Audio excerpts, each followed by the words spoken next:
Hey guys, Keppa here. Today I've got a new phone in for you, the Redmi 13C from Xiaomi. I picked mine up on Amazon for $170 and I got the 256 gigabyte memory version with 8 gigabytes of RAM. I was interested in this phone because it seemed like a pretty good price to performance ratio, and it's just an extremely budget phone. I made another video on the TCL 40XL and that phone was in a somewhat similar price and I really didn't like it, so I wanted to see what else was on offer around a similar price. So I picked this up. Obviously, if you get the model with less RAM and more storage, it'll be even cheaper. And if you pick one up used, it'll be even cheaper. So overall, pretty affordable phone, and it's from Xiaomi, so as long as you have a GSM carrier, you'll be fine using this phone. If you don't, though, if you're on Verizon or any of its MVNOs, I would not recommend getting this if you are in the States. If you're not in the States, then you probably already have Xiaomis everywhere, and you'll know if it is supported by your carrier. Alright, anyways, let's talk a little bit about this hardware. So on the right hand side, you can see here that there's a power and volume button rocker.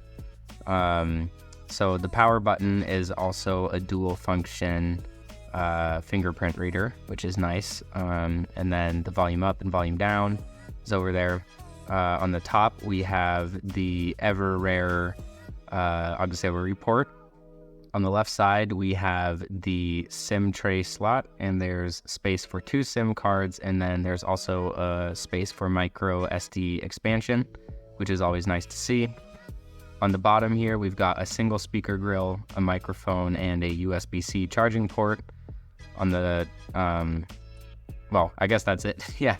On the front, you have a little U-shaped selfie camera that works with face unlock. And then on the back, you have 3 cameras. One of them is like a 0.8 megapixel camera. I don't know what it does. And the other one is an ultra wide camera. And then we have the 50 megapixel AI camera, which is exactly what you'd expect. Not that great, but honestly, for this price, it's pretty decent. Anyways, that's the hardware. All right, let's get into the software now that we've finished up hardware. So starting off, right now I'm currently running MIUI 14 and it's on Android version 13. I didn't find any information about how many software updates this phone's going to get, so not sure how far that's going to take you. The MIUI skin is kind of decisive. A lot of people don't really like it, myself included. My main issues with it are in the settings. It's just really difficult to find something. I found myself Googling a lot more than on other phones when trying to find out basic things like setting default apps if I didn't want to use the browser that they had pre-assigned, or changing which links open which apps. Also, huge issue for me is I really like using Nova Launcher because no matter what phone I'm on, it makes it feel very similar, and it gives you a lot of customization, and it makes it really easy to move from one phone to another. So I'm a big fan of it. But if you're on a Xiaomi phone, you're not able to use gesture navigation while using a custom launcher. So you have to go back to the old 3-button system, which I'm no longer accustomed to. So when I'm messing around, I don't really like it as much, and I just find myself wishing that I was able to use gesture navigation. So that pretty much wraps it up for the software. Let's talk about the speakers next, or in this case, the speaker. This just has a single down-firing speaker, and it doesn't really get all that loud. I'm not a big fan of it. Some phones have dual speakers, and they're a lot better. Some have dual speakers, and they're quiet. I'd say that this is better than the TCL speaker, which did have dual speakers, but it's not nearly as good as my Galaxy A14 or my Galaxy A34 that you can see here. So it's really nothing to write home about there. And let's get a little bit into the cameras.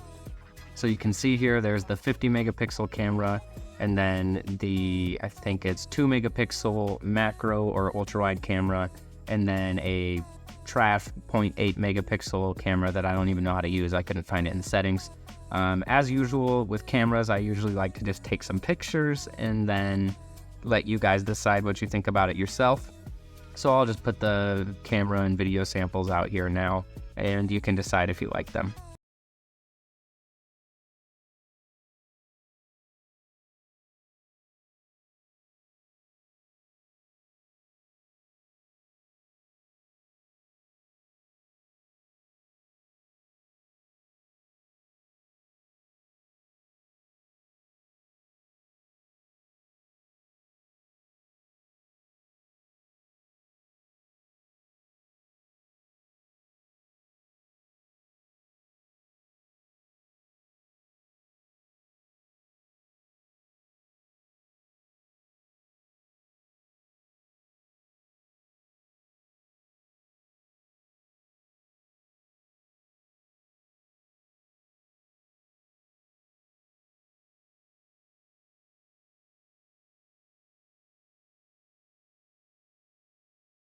Here's a video on the Xiaomi 13C. I'm not covering the microphone right now, but if I do, you'll be able to not really hear anything.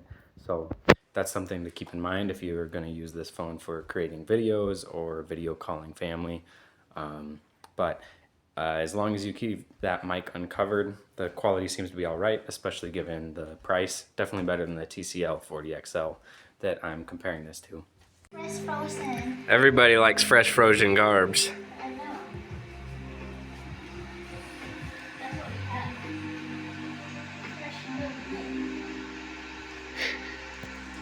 All right, let's get on from the camera and talk a little bit about the battery. So this phone's battery life is absolutely insane. It's got a 5,000 milliamp hour battery, and you know, that's pretty normal nowadays. But with this phone, I don't know what they're doing with it, but it feels like black magic. It just goes and goes. Well, right now it's at 11 hours for screen on time, but earlier I was at 15. But it does not drain battery very quickly. Obviously, I think I lowered it because I was playing Genshin Impact to kind of test its thermals and stuff. But overall, I really like this phone's battery. Part of that is because the screen, it's just really dim. When I'm out, well, it looks super bright right here, but it's also really dark where I'm at. I found myself walking around during the day and I'm not able to see the screen.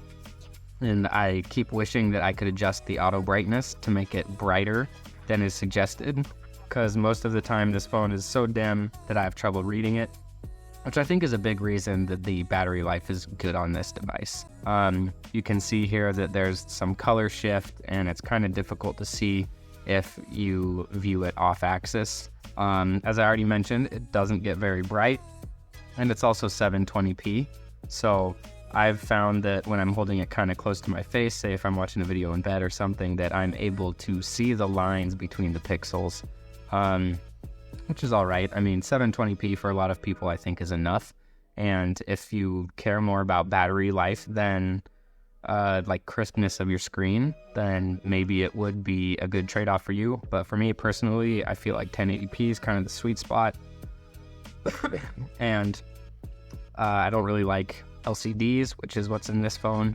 I much prefer OLEDs. This phone does have a 90 Hz panel, but I find that with the kind of weak chipset that's in here, it'll stutter a lot more than other devices that I've used.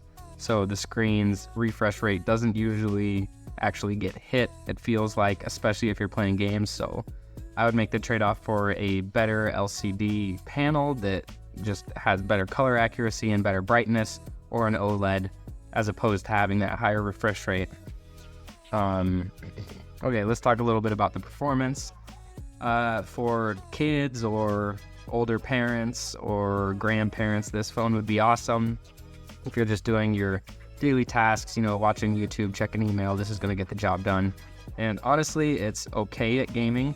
I downloaded Genshin Impact here, and once it's loaded up, I'll just show you how it plays a little bit.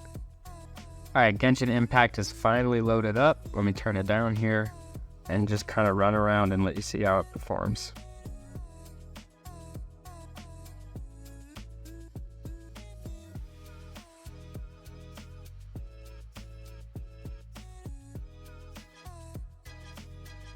So it's not great. There's obviously stutters, but considering the price, when you're out in the wilderness, it actually runs pretty well.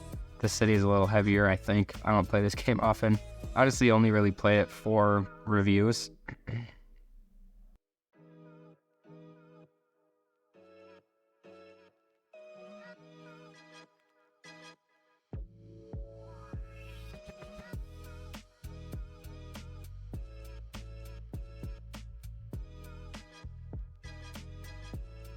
And you can play this for a long time and it doesn't get hot. That's part of what's good about having a weak chip, even though it's on, I think it's 11 nanometers. It doesn't get too toasty. All right, so overall with this phone, it's pretty decent considering the price. The other phones that I've used in a similar price are the A14 5G and then the TCL 40XL, which I've mentioned. I think, honestly, I'd rather get the A14 5G, even though I haven't been able to find a model with the right amount of RAM that I actually want. I just find that the brighter screen makes it worth it over this phone. But I think this phone does have a better camera, and the feel in the hand is really nice. It's kind of like the OnePlus Nord N20. If you've ever held that, it just feels really good. It is pretty big though, so if you're reaching up into the corners and messing around, it might give you a little bit of a hand strain.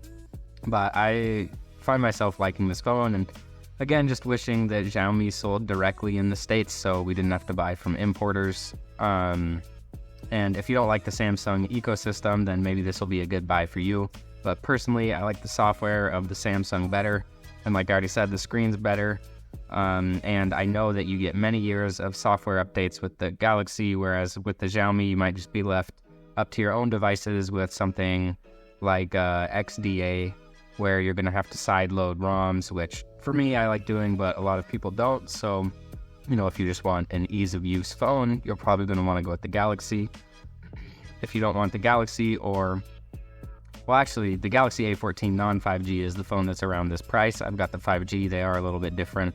And I got the 5G for free through a carrier. So if you're in the States and you have good carrier deals, you'll probably want the A14 5G. Otherwise, maybe you should look into this. But I'd definitely say don't get the TCL 40XL. That phone's trash. Both of these phones are infinitely better than those. All right, thanks for coming. Sorry if I sounded a little tough today. I've been sick for the last week or two, and my voice has been going out. So I just felt bad that I didn't get a review out, and I wanted to get one out. So if you enjoyed it, please leave a like, comment, subscribe, or don't. Whatever floats your boat. I'll see you guys on the next one. Thanks. Bye.